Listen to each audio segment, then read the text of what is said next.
જીવનનો એક ક્રમ છે કે દુઃખ પછી સુખ અને સુખ પછી દુઃખ, શિયાળો પછી ઉનાળો અને ઉનાળા પછી શિયાળો. આપણે જે પરિસ્થિતિ આવે તેને સ્વીકારતા શીખી દઈશું તો દુઃખી નહીં થઈએ. આપણા સદગુરુ સ્વામી આ વાત ઉપર ખૂબ ભાર મૂકતા.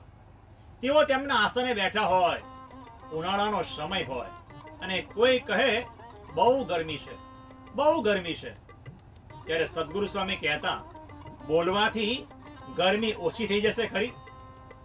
ગરમી ભગવાને આપી છે, તેને સ્વીકારી લેવાની તો ઓછી લાગશે. શિયાળામાં કોઈ કહે ઠંડી બહુ છે, બહુ છે, ત્યારે તે મીઠી ટકોર કરે. કોણે મોકલી છે? આપણા શ્રી સ્વામિનારાયણ ભગવાને મોકલી છે ને. બસ રાજી રહો, આવી છે તો સ્વીકારો.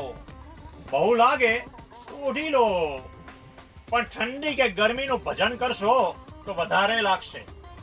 જીવનમાં સુખી થવું હોય તો જે પરિસ્થિતિ આવે તેને આનંદમાં સ્વીકારી લેવામાં જ સુખ છે. હા, સદગુરુ સ્વામીનું નામ જીવનપ્રાણ સ્વામી બાપાએ આનંદ પાડ્યું હતું ને, તેથી તેઓ સદાય શ્રીજી મહારાજની મૂર્તિમાં રહેતા અને આનંદમાં જ રહેતા હતા.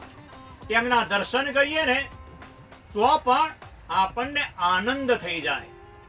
એવા આપણને સદગુરુ સ્વામી મળ્યા.